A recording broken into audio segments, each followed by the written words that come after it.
Hello everyone, my name is Magdala Ramirez and I come from the Maya Mexica tradition and so happy to be with you today. It has been so many beautiful messages just that we are preparing for ceremony. And the land, it is really blooming. You see this beautiful land that it has been giving birth to many sacred women from everywhere in the world. And yesterday I went there preparing. We're heading this way, that way to today to some place like that. And thinking about it, thinking how powerful it is when the land it is ready to give birth again to all of us and renovate. Priestess ceremony has always been an incredible ceremony. But today we want to talk about Ixchel. I love to be with her and commune with her in ceremonies because she reminds me so much of what it is important and what it is not. And I want to tell her story and decode it. Her story is very beautiful. She born with a twin, and she born in the day of the shaman, the Ixchel. And her thing was about the Great Mother and connecting with the Great Mother. So she used to go to the ocean and play the drum and connect with the Great Mother and listen with the things that it needed to be done. Her brother was about ceremonies and the rules and regulations, how the things needed to be done exactly the way that it needed to be done, and that's where he was. So people will come to her, especially women, and said, how we're going to do this ceremony, how we are going to do that ceremony. And she always respond with your heart. Every ceremony is different. Every ceremony, the heart needs to be there. It is not about the rules and regulations, but where it is that heart of yours. And there were many women that they didn't like her because of it. They wanted to be told exactly what to do. They wanted to be told all the rules and regulations and all that part that it is sometimes implicit in the ceremony. But it came to a time that she met this very beautiful man. He was also a shaman. And she was so in love with this man, and they got married. And because of the love that she has for this man, she was always wet.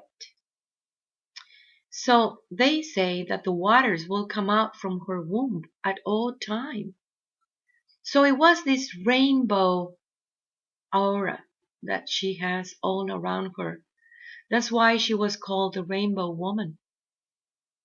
Because of all these waters that it was always just coming out from her womb. But one day he touched her and said, you have been with another man because you're wet. And she says, no, it is not really about sex. It has to do with the love that I have for you. It is that love that I am, that I make that realization of the love that I am. So I'm always wet and the waters are coming out.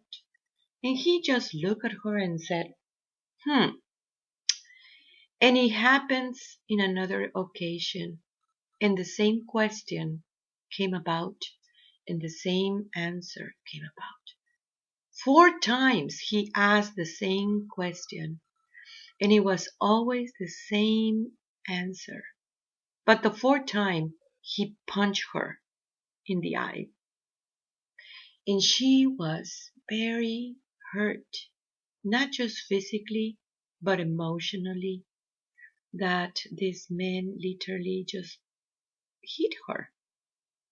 So she says, I am going to the moon, and I'm going to wait in there for the men to be ready to recognize the true love and the purity of love of a woman. I'm going to wait there until the sisterhood it is ready. Women supporting women. And I'm going to stay there. So that is why it is also called the moon goddess. And I always like to finish this story with saying, and she's back. She's back in you. She's back in me. She's back in everyone. She's back in the ceremony. For the ceremonies is about love. Every single ceremony. Everything in life, it is about love. What it happens in this story is very powerful to realize, because there is this part of the feminine that she wants to be controlled, because in that way she's not responsible for anything. There is this part of the feminine that she doesn't understand and embrace that freedom. She doesn't understand the power that we have as a woman, the power that comes from the love that we are. And that love that we are, it is the highest good of everyone. I love that the waters that comes out from her womb. It really reminds me so much of the land. And seeing that spring, always thinking, there is this cave where the spring is. Very sacred place. From there, that's where the water comes out. And it reminds me so much of understanding to that sexuality in the feminine, and how hard it is for the masculine to comprehend that purity of love, that pure woman that you are. Yet everything is changing. Everything is moving. That's why I said, and she's back. I feel that divine masculine finally is getting into overcoming the fear to be around that powerful woman.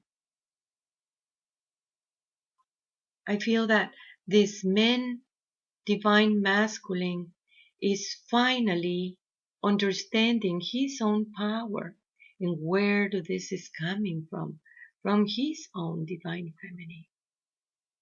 That Holy Spirit that it is in the heart of all human beings. This story, it is so beautiful. I feel so connected with Ixchel because in every ceremony, she's there reminding all of us that the most important thing, it is the love. Not the rules and regulations, but the love that we have one to another. The sisterhood that it needs to come forward. Women protecting women. Women supporting women. Women understanding the alignment with the Great Mother.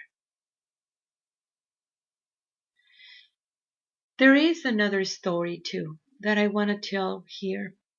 The story of Coatlicue, the Great Mother. This is also a very powerful, beautiful story. They say that one day the Great Mother Coatlicue, she was sweeping in the temple. And sweeping for us, it has to do about cleaning, making a healing, making a barrida, they call it, means a cleaning. So she was into this barrida, that's how we call it. And it was this feather that came out of nowhere. And she took the feather and she put it in her breast. And she got pregnant. So her daughter, Koyoshowski, said, "Oh, our mother has been dishonor us and she's pregnant. Let's kill her." So she got into the 400 warriors and going after her to kill Coatlicue, the great mother. And the Coatlicue ran. And as she was running, she heard this voice inside of her saying, "Don't worry, Mama, I'm gonna protect you." And as she was running, being under attack by her own daughter, she gave birth to a man, a grown-up man, that it is called Huitzilopochtli. Huitzilopochtli means the hummingbird from the left. And he was the true man. He was that authentic human being in the masculine way. So Huitzilopochtli, the story says that Huitzilopochtli fight with Koyoshowski, that dark daughter of the great mother, and cut her into pieces. And that since that time there was no more darkness.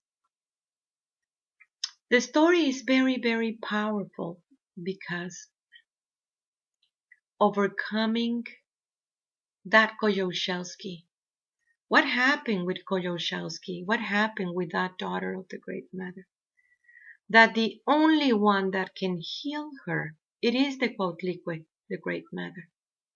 Nobody can heal her but just the great mother. And she feels like she's broken in pieces. She broke the alignment with the one that created her. She wanted to fight with the great mother and create separation of life. She has envy and jealousy and guiltiness, and she wanted to attack the life force that she is. This part of the feminine that she feels sometimes so broken because your heart has been hurt. The broken heart, it makes you be cut into pieces. And it is not about looking for something that is going to put that heart together again. It is very much the alignment with the one that created you, what it helps you to heal, that it helps you to understand yourself in a higher way and heal that wounded daughter, that wounded woman as a woman. And that in this time is very, very, very important because the system wanted to break at all times the daughters. They wanted to break that part of a woman that you are, imposing situations in your life, not being able to embrace your own femininity, your moon time, your cycles that you have. So the woman felt all the time that she's not accepted in the system.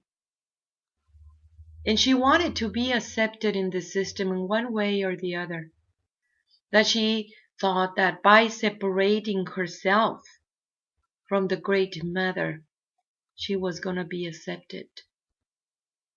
And the truth is that you're not. Doesn't matter what it is, because the purpose of the system is separate you and divide and conquer. So in that way, you cannot bond with your sisters And that sisterhood is the one that helps you to align with the Great Mother. You see, the whole community depends on the women. We are the land. And if a woman is not happy, nobody's happy. They say, if the mother is not happy, nobody's happy. And it is true. Happiness depends on the feminine. Because that energy of the feminine, that she is that Holy Spirit, that she is able to conceive a new reality. We want this to be through that space of purity of the heart and in perfect alignment with the one that created you. This one that we call the Coatlicue, the Great Mother, the Tonantzin. This story, it really shows us where it is the path of healing for all this Coatlicue. You know, that daughter that she stopped trusting the Great Mother. That daughter that she felt so separated from the Great Mother. And yet the Great Mother, always there, ready to heal the daughters, ready to understand the daughters. Why it needed to be a grown-up man? You know, that is a very powerful message in this story. Not a baby, not a boy, but the men that it is able to uncover whatever darkness it is and cut it into pieces. There is a big difference in the boy and the man. The boy only wants the mother, thinking that the nurturing of the mother is the most important thing. And it is in many ways. That's why you're a boy. But the men understand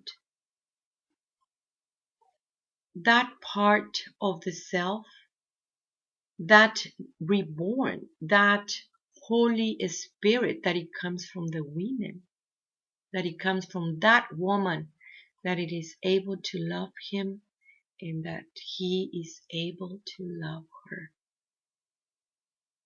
That he's not expecting her to be a mother. He respects her as a woman, not only as a mother. You know, that part of the man that it is able to grow up.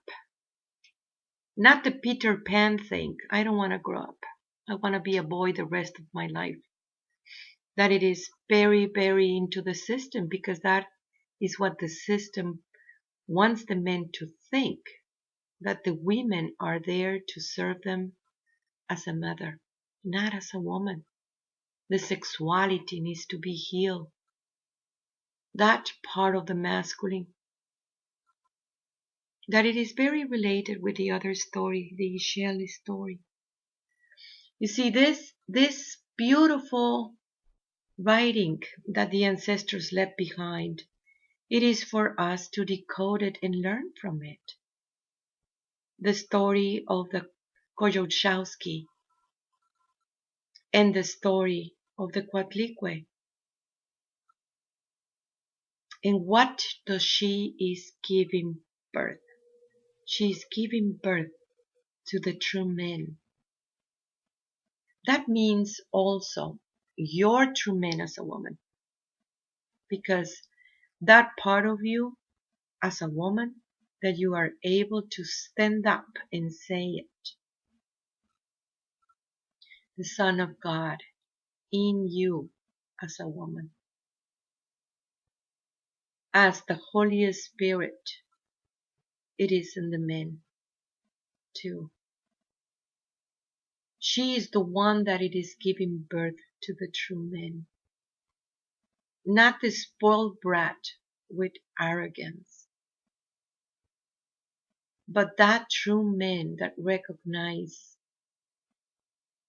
who he is, the protection that he gives to the Great Mother, the understanding of those archetypes that it is implicit in the system as a masculine. You have the syndrome of the Peter Pan, you have Mr. Jekyll and Mr. Hyde, Mr. Charmy. I mean, there is so many archetypes that it was put in the men in the system, from the system. Part of the programming that taught the men how to be men instead of what is really a man. What is that beautiful light warrior? This one that recognized the truth and be that truth. Well, what do you think about these two stories? I want to feel from you. We always put it in our ceremonies. We tell the stories, these two and many other stories, that it will help us to comprehend the power that we have as a human being, as a woman and as a man, and be able to heal deep inside through the alignment with the one that created you. I want to remind you that we do have a school online, and that is about your spiritual work. It has been amazing, beautiful journeys that we have. And we also have our first new app, Messages from the Great Mother. I want you to download it in your phone. The Great Mother wants you to know that she's always with you. The message is different for everyone, and it is in perfect synchronicity of what it is happening. Yesterday was very beautiful. Here I am in the sacred land, feeling everyone that it has been in there, that it changed their lives because of that alignment, in entering into a new realm in their own life. And then I'm receiving these beautiful messages in my phone. You are just about to enter into the new realm. It is time to leave behind all that sadness and all these situations. Leave behind all this struggling, jealousy, envy, guiltiness. I mean, you name it. What do you will conceive in that freedom? What do you will conceive as a sacred woman, as a sacred man that you are? I am you. I am Magdala. Tatsukumate. Tatsukumate.